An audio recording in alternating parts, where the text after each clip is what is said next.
Eu respeito, eu tenho muitos amigos que são ateus, que são céticos, e aliás, eu vou até dar um testemunho para você. Houve situações que eu fui tão bem tratado por alguns amigos ateus que eu me senti mais amparado por eles do que por alguns colegas de igreja. Eu não tenho vergonha de falar isso. Eu não tenho vergonha de fazer uma alta crítica sobre a própria religião. Uma Não, vez, até porque o fato da pessoa ser ateu não necessariamente a torna uma pessoa ruim. mas de Muito pelo jeito contrário, nenhum, ela pode, uma né? frase que eu coloquei nesse livro aqui, Betinho. Pô, Betinho. Eu coloquei assim, É Betinho poderia. hemofílico, né? Ele Ele era tinha hemofílico. hemofilia. É. Eu falei, Betinho podia até não acreditar em Deus, mas Deus acreditava no Betinho. Então, tem tanta gente que fala, Você tá cara, entendendo? o cara não acreditar em Deus é um detalhe. Você tá Ele faz o entendendo? bem, ele tenta ser uma boa O meu pessoa. único questionamento a quem faz o bem sem Deus é um questionamento filosófico, não moral. Eu não duvido, eu não atribuo moralidade à religiosidade. Tá. Porque eu já vi na prática muita gente ateu, puxa vida, que desenvolve um amor maior do que muitos religiosos e teólogos. É, faz Faz caridade. caridade, um monte de coisa, você tá É, entendendo? Você tem um monte de pastor aí, picareta, tirando dinheiro do povo à vontade. Você tem padres que mandou tanta gente aí pra Inquisição aí, é, Torquemada lá da Espanha, o que o camarada fez. Você na tinha e Inquisição. para não ficar dando exemplo só católico, eu dou também protestante, Jim Jones, o pastor do diabo, que levou um É. monte de gente pra morte lá na Guiana. Você tá entendendo? Então, quer dizer, e ao mesmo tempo eu tenho ateus como Betinho, pô, que o cara era só caridade. É. E eu fico também perguntando, Vilela, considerando que às vezes a minha vida é a única Bíblia que muita gente está lendo fora da minha religião, eu fico também perguntando se a pessoa é ateu de fato ou se ele rejeita a caricatura de Deus que eu passei para ele. A Exatamente. única pergunta que eu faço para o ateu é uma pergunta de cunho filosófico, não moral. Você faz o bem baseado em quê? Porque se eu for procurar uma explicação última, e essa é uma característica do filósofo, o filósofo sempre procura questões últimas. Você está entendendo? Quando o filósofo Sei. pergunta o que é a vida, É. qual o propósito da vida, um filósofo clássico, principalmente se ele for aristotélico, de linha aristotélica, ele não está perguntando assim, o que você quer fazer terça-feira da semana que vem? É qual o propósito da vida? É uma resposta que valha para o Vilela, para o Rodrigo, para o Mandíbula, para todo mundo. É. Ele quer o sentido último, de onde eu vim, para onde eu vou. E se não tem Deus, é difícil encontrar uma justificação razoável por que Hitler era um demônio. Porque raciocinemos. Vou tirar Deus da jogada. Dostoiévski dizia no Crime e Castigo lá, lindo, nos Irmãos Karamazov, tinha a história de Ivan e Smerdiakov, que era o irmão adotivo do Ivan. E o Ivan é um filósofo, ele escreve: vamos abandonar Deus e vamos ficar livres. Porque a religião aprisiona, Limita. limita. Se Deus não existe, tudo é permitido, estamos É. livres. Aí o Smerdiakov mata o pai deles por herança. Ele era filho adotivo. Aí o Ivan vai à cadeia conversar com o irmão. Ele fala, por que você fez isso? Ele falou assim, graças aos seus artigos. Você é um assassino, você... Não, não sou. Com base em que você está falando que eu sou um assassino, que eu sou errado? É. Não, você não pode. Se Deus não existe, Tudo é, você que escreveu, tudo é tudo é permitido. permitido. Não, mas a lei... Não, a lei daqui diz que eu sou um assassino, mas a lei de lá diz que não. É. Então, veja bem, Hitler é um assassino na lei do meu país. Mas na lei do Terceiro Reich, Ele era ele era o herói. Führer. É. Então, quando eu faço perguntas últimas, qual lei diz que de fato isso aqui é errado? Eu tenho que ter um princípio universal para responder isso. E se esse princípio universal não existe, que é Deus, então todas as argumentações, boas ou ruins, se tornam apenas localizadas. Então é por isso que a Bíblia dialoga com a filosofia e com a história. Agora tem um detalhe, uma ressalva. Mas em relação ao seu amigo ateu, por exemplo, qual é a resposta dele? Porque ele faz o bem? Por incrível que Já teve a pareça, resposta? já. Qual é? Mas são respostas que não me convencem, a própria pessoa também Porque diz que não. meu pai me passou esse ensinamento. Exatamente. Aliás, eu nem vou responder com a opinião do meu amigo ateu. Eu vou te Tá. responder da seguinte maneira. É, quando você fala, tá bom, ache-me uma ética universal.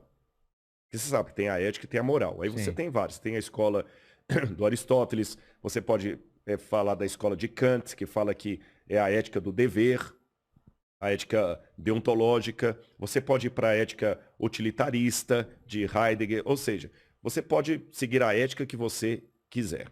Tá. Tá bom? Só que, quando você vai fazer a pergunta última, é a pergunta do filósofo. Claro. Pergunta última, o que é a vida? O biólogo vai falar, não, a vida é quando o coração está... Não, não é isso que eu estou perguntando. O que é a vida como sentido? Quando você pergunta eticamente, qual é a ética universal?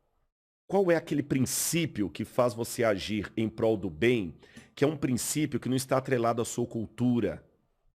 Eu não estou perguntando perguntas efêmeras, eu estou fazendo pergunta filosófica. Eu não estou perguntando assim, o que é chique? Isso é efêmero, porque o que é chique hoje pode não ser amanhã. Você está entendendo? O que você coloca aqui agora como enfeite, há 30 anos atrás podia ser absurdo. Daqui a 50 anos pode ser ridículo. Pode ser ofensivo. Pode ser ofensivo, tá certo? Hoje eu estou usando aqui, o pessoal não está vendo, eu estou com uma calça jeans, um blazer e uma botina daquelas. Mas há 30 anos atrás eu estaria completamente ridículo. Ia parecer o Falcão, aquele humorista. Você usava em jeans, né? Jeans com blazer. Você tá entendendo? Hoje é normal. Então não estou perguntando o que é belo no sentido da moda. Eu estou perguntando... Uma coisa além disso. O que é o belo? O que é o respeito? O que é a ética acima de qualquer questionamento? Quais são os princípios universais da ética?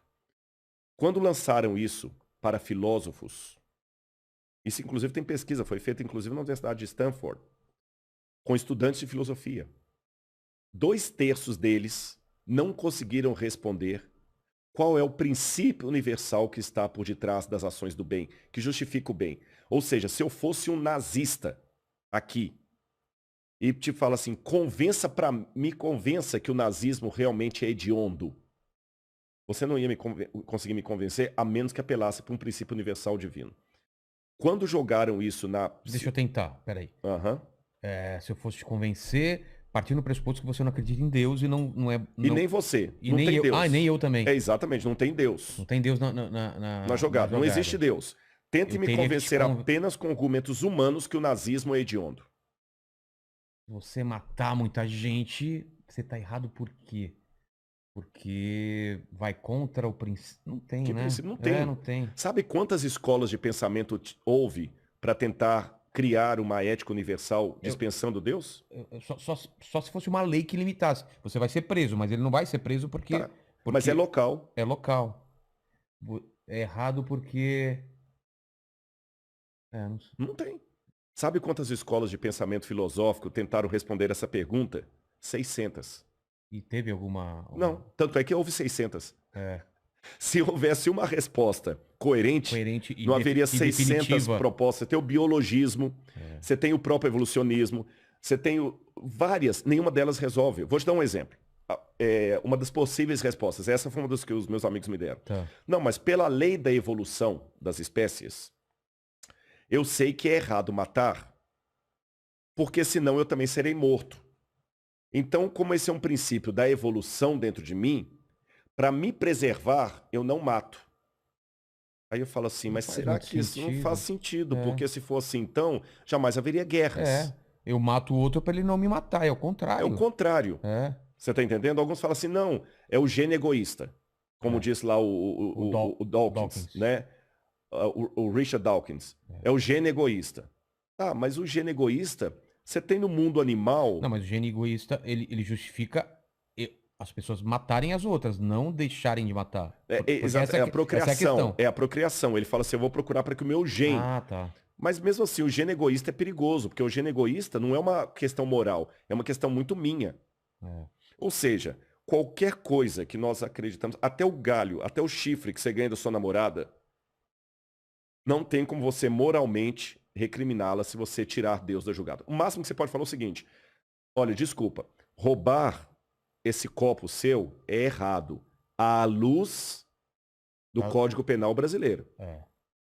Você está entendendo? Agora, convenhamos.